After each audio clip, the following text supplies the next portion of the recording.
Assalamualaikum. Okey, hari ni saya nak tunjukkan cara macam mana kita nak set up tempat pembesaran bagi fry betta Okey, macam yang korang nampak kat depan ni yang hari tu kita breed 3 pair multicolor fancy. Okey, yang bapak yang ni saya dah alih sebab anak dia pun dah boleh berenang. Anak dia pun dah boleh berenang tu anak dia ni anak dia. Tu. Dia main tepi-tepi So mungkin lagi 2 hari saya dah boleh alihkan dia ke tempat pembesaran sebab dia dah ada saiz. So next breeding saya akan breedingkan 3 pair lagi insya-Allah. Okey, 1 pair saya akan breedingkan Nemo Candy ni Nemo Candy. Tapi yang ni tunggu lagi saiz dia besar sikit. Telur pun dah banyak. Okay, saya menggunakan pellet winner daripada Thailand Dan kita ada kat sini female red base ini pun dah telur dah banyak so kena pump size sikit lagi. Seterusnya kat sini kita ada black samurai ni black samurai. Black samurai ni dah boleh breeding tapi saya nak pump size sikit je lagi. Okay, black samurai ni saya ada 2 pair mungkin saya akan breedkan lah dua-dua ni. Okay, dekat sini kita ada multicolor juga. Tapi yang ini saya tengah pump size tapi telur dia dah ada dah banyak. Ni pun sama.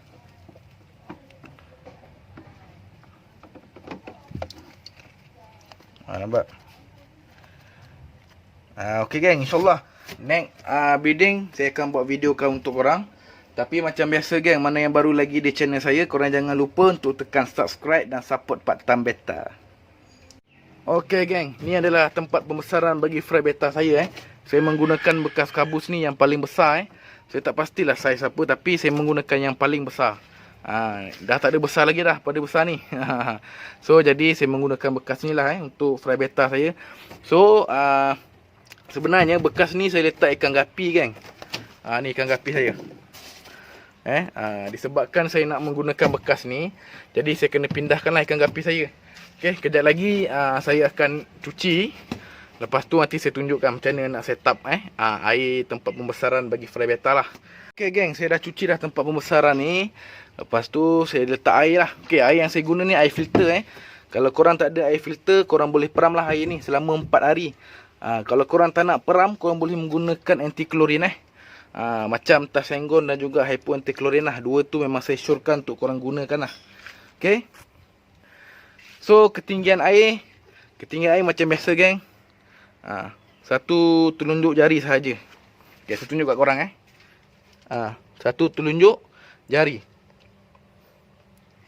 Untuk fry betta ni tak payah tinggi-tinggi air tak payah tinggi-tinggi.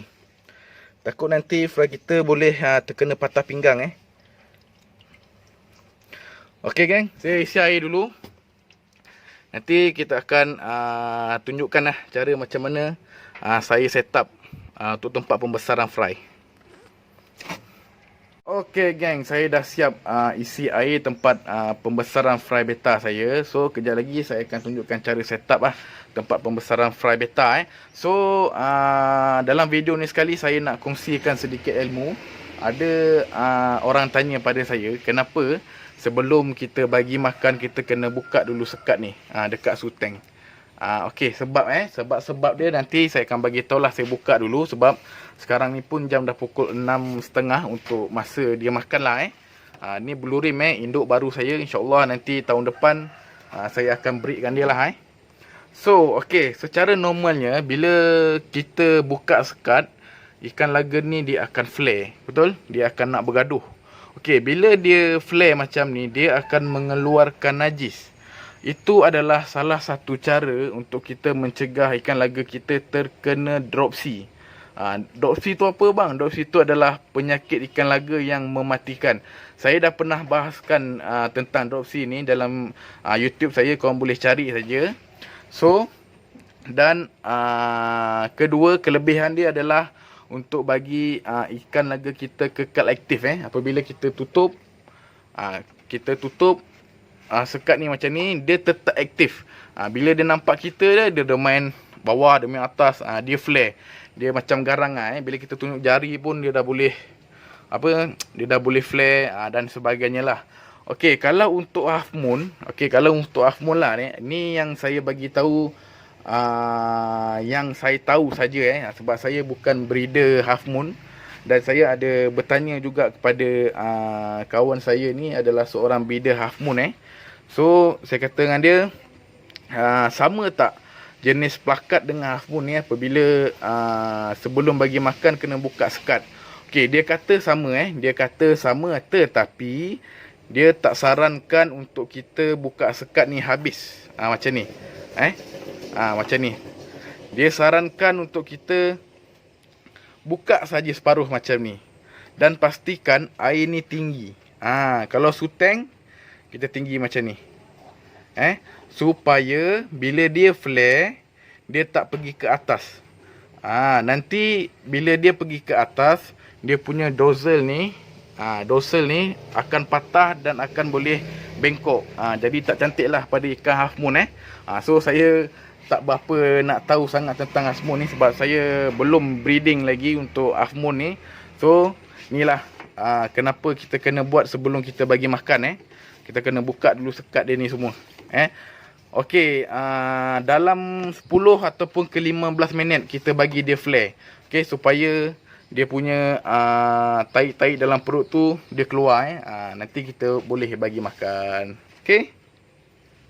Okey geng, saya lupa nak terangkan ada orang tanya kenapa ikan dia tak buat buih macam ni Okey, ikan buat buih macam ni disebabkan ikan tu suka dengan keadaan air dia dan juga dia sihat. Dan juga dia menandakan itu adalah kawasan dia. Itu adalah sifat ikan laga Apabila air kita tak sihat untuk ikan laga, bermakna dia tidak akan membuat buih. So jadi dia tidak sukalah dengan air tu. Bermakna air tu tak sihat untuk dia. So jadi langkah-langkah perlu kita buat adalah untuk kita tukar air. Untuk kita tukar air dia, kita tengok ikan kita sama ada ikan kita sihat ataupun tidak. Okey.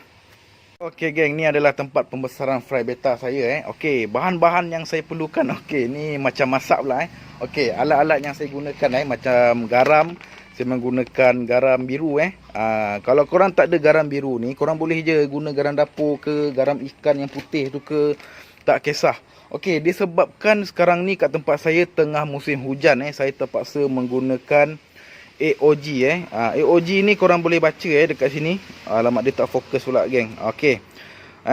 Dia boleh mencegah ikan kita kena velvet, white spot, fin rot, fungus dan sebagainya dengannya. Okey.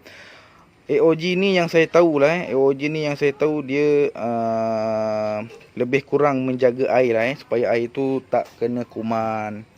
Okey, dan seterusnya saya menggunakan adalah pati sisit. Pati sisit ni pun sama juga geng. Kalau korang ada ketapang, korang boleh guna ketapang. Pati ketapang ke, akira ke, tak kisah.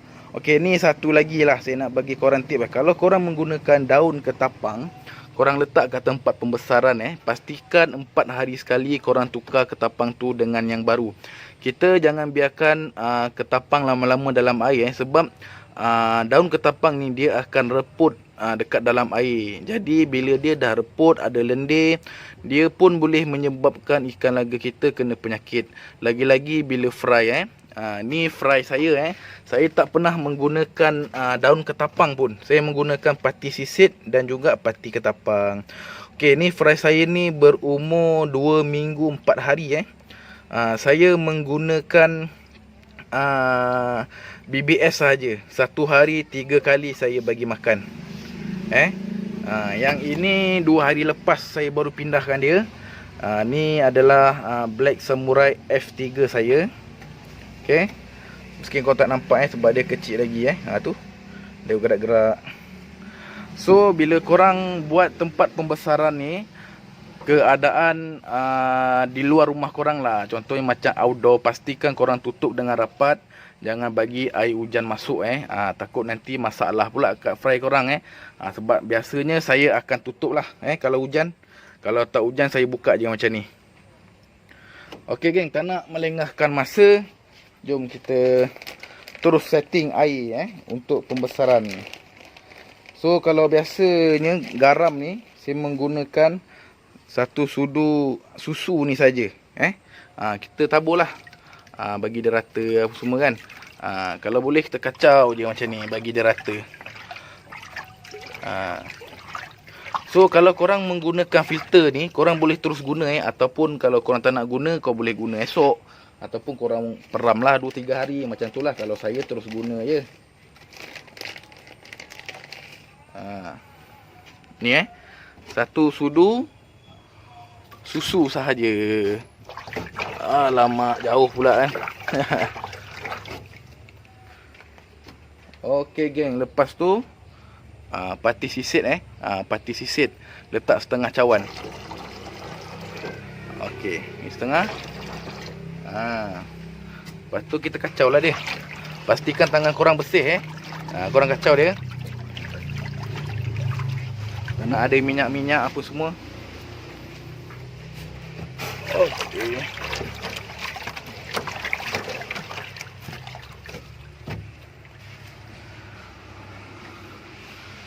Lepas tu korang letak AOG ni dalam 10 titik sebab saya gunakan satu tangan, tak dapatlah saya nak buka penutup ni.